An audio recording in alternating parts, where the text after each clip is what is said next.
there is a recession in Alberta, and on the other hand, there is a raise in the salaries of councillors, city councillors.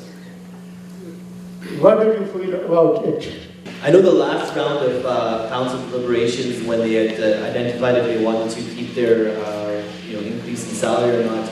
The previous years they had said no. The last round they said yes, they took that. I think me personally as a city councillor, it's a privilege to be in that position. I would always look for the best interest for the community. I would always vote no to an increase for a councillor's salary just because it's fairly decently compensated as it is. And at the same time, yes, councillors did take a raise, and so again, that's coming back to raising property taxes being the first response. The raise you're talking about, it was only a 0.88% raise as opposed to the inflation of 1.1% right now.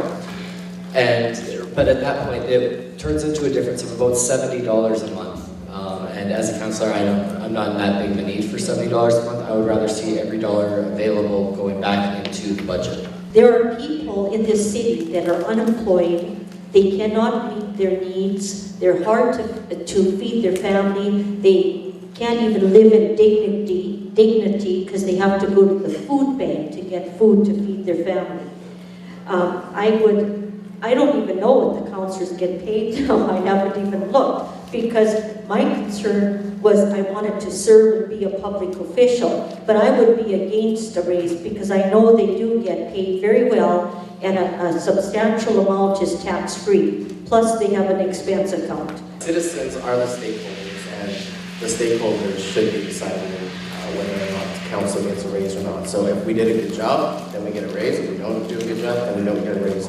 And it could be selected among a panel of people to decide that. But I think the formula should be figured out by deflation and inflation, and also, of course, by a recessional rate. So there's lots of engineers out there. I'm sure we can figure out something. So if there's a lot of people losing jobs, then we don't get a raise because people are losing jobs.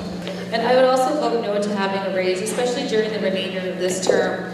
It relates to when this by-election is over, and then we go into the normal election with everybody in the city. And at that time, you have an opportunity to elect us or not elect us. And I think that's your right as a voter. So I would put it in your hands to make sure that the right person is representing you in Ward 12 and the city. With the city councillors approving a raise for themselves, it would be like conflict of interest, for sure. I think you guys are the bosses, you folks are the bosses, you guys should be deciding what the city councillors should be getting, and there definitely needs to be a hold on any wage increases with the city councillors, at least for this time till the economic situation improves. Candidates with community service background, they would have to be paid what they would in the private service or non-profit sectors. I don't believe in gimmicks. I think a couple of people have come up with gimmicks to donate $10,000 or $20,000 of their salary to charities. People laugh at that. They say it's non-enforceable. I agree with that. If increases and decreases were part of my responsibility, I'd say if you have a 5% increase in taxes every year, your councillor's salary should go down 5% every year to reflect that.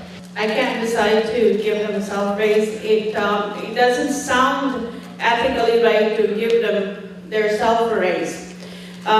If I don't get elected, whoever get elected would bring this motion to the table. And at the same time, I would say all the councillors get $400 per month, their car allowance. You, me, everybody else go to work. Why can't we get $400 per month allowance? Right? I will not take that allowance if I ever get elected, and I would encourage everybody else not to. Terry Kavanaugh once said that he couldn't believe that he made $75,000 a year and he would never vote for an increase. Well, he lied on that because he did vote for an increase. Not only does the councillor's wages go up with the consumer price index, sweet deal if you can get it, right? How would you like that? They can bump that periodically, and they have. So I would never raise that, and I would encourage an extra dimensional, like a provincial government body or something like that, to choose the salaries that we should not be responsible for giving ourselves raises as city councillors. To me, that's just completely unethical. It's a time to cut corners, and there is already operational budget as well as capital budget, and we are also talking about salary.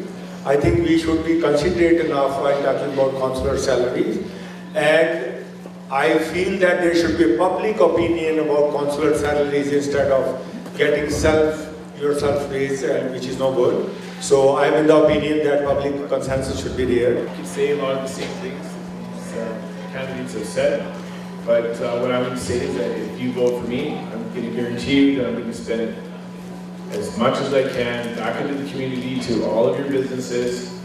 If I get voted in, come and see me, and I'll share it. I'd like to make sure that if I am elected to city council, that I deal in fact and I don't make snap decisions based on incomplete information. So for the sake of clarity, I'd like to explain how city council is compensated. City council salaries are increased or decreased every single year based on the Alberta weekly earnings measure. We're in a recession right now. Alberta's weekly earnings are decreasing. Based on this, I'm expecting the city council next year is going to have to vote on a salary decrease based on that measure. I'm not going to tell you that I'm going to vote against an increase. There is no increase. It's public money, and all the councillors get the same resource of public money, and it should be public who will be deciding how much raise they're going to get. Thank you. We're not choosing to raise or decrease our salaries. It's based on, as was previously stated, the cost of living index, and we're not going anywhere in Alberta except down. So, quite frankly, we are not going to be looking at an increase in wages, we're going to be looking at a decrease in wages. So, but if it was the other way around, I probably would, at this point, would not agree with an increase. Keep this very short, very brief. Everyone kind of knows my opinions on politicians and the salaries they make. I think they're a little bit outrageous and bloated. Nick here is not wrong when he's referring to a separate council who decides whether council is eligible for a raise. And councillors, they can either say, you know what, we agree with that, we disagree. I would always vote for a disagree, because like I said, I think city council's making enough money as it is. I've also made the pledge not to expense or claim anything above. I'll take care of my own resources that I need to be a city councillor. And I also pledge to donate, even though Nick says it's a bad idea. I disagree, because the people I talk to just love it. So I would talk to some of the people, Nick. For every year that I'm in city council, I will donate $10,000 back into the community. And these are going to be initiatives that are important to our Ward 12 residents. First of all, I would like to thank Press Council of Edmonton for conducting a wonderful forum for Councillor Ward 12. My question to all the candidates is that, as you're living in Ward 12, how much do you know about your Ward 12? I do not live in the ward. I will not try to hide it. I live just outside of it. And I did grow up in the ward, though. I remember my experience from the community raising me, and I would like to ensure that that continues. What I know about Ward 12 is if you live south of Ellerslie Road, you have bumper-to-bumper traffic coming into town and going to work. That is not acceptable. Anybody who's an environmentalist, where are all the fumes going? And you need proper roads, and that's where the long-range planning again comes into effect. Also, there are acreages in Ward 12 that are surrounded by residential single-family homes, and yet these acreages have no sewer and no water service, no street lights, and no paved roads. I live in Ward 12. There aren't enough services in Ward 12. You know, every service that I have to go to, most of the restaurants, facilities, and things like that, I have to go to another ward, and there's not enough services in this ward. I know it is a ward that keeps expanding, and I don't want that to continue. And it is the fastest growing area of the city, and it needs services that we can accommodate, that we are able to live and have a great quality of life. I've seen it grow from a field to residents as well as businesses everywhere. I know it's very slippery from walking around in it, and I also know that it's a great place to live, and I truly value my home. Ward 12 is my home. It's my community. I will make it thriving and vibrant part of Edmonton. I have been volunteering in this board for the last 32 years as a soccer coach for the kids. I taught their program, that's drug abuse resistance education program, in this board for the last 16 years. I have also coached, mentored, and managed thousands of young and older people who are playing soccer and involved in other cultural events. I've lived in Millwoods for most of the last 20 years. I was downtown after getting married 17 years ago. But I've been up and down these streets, Millwoods, and the new areas for 20 years with Stars Air Rescue. I don't know if people know this, but some might, but when raising money for a charity, oftentimes once they've decided to purchase or donate, most people talk about everything else. Ward 12, I've been living in Ward 12 for the past 25 years. I love where I live, I'm very multiculturalism. But I know there's only one rec center and it's always full. Doesn't matter when you go, we need another rec center there. There is only one senior center, and that's Laurel Heights. We need another one there. And we have no late night service into the new developed areas such as Summerside and Walkers. So is Laurel. And there is no LRT. That's what I know. I know where I need to work on those issues.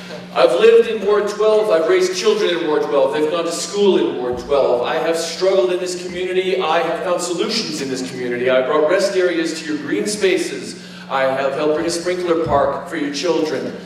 I'm going to keep doing that stuff whether you like me or not, but if you want it better in Ward 12, you know who to vote for on February 22nd. Ward 12 is busting at seams because of growth, and you would agree with me, in whole of city, maximum growth is happening in Ward 12. And as I have told earlier as well, we want washrooms in parks, we want better transit connections, we want vibrant and inclusive community in Ward 12. And since I am present into all the communities, I can understand the very essence of Ward 12, and I will work for it. Yes, I see Ward 12 as, from what I've watched, everything develop all the way from like when I moved here with my family in '74.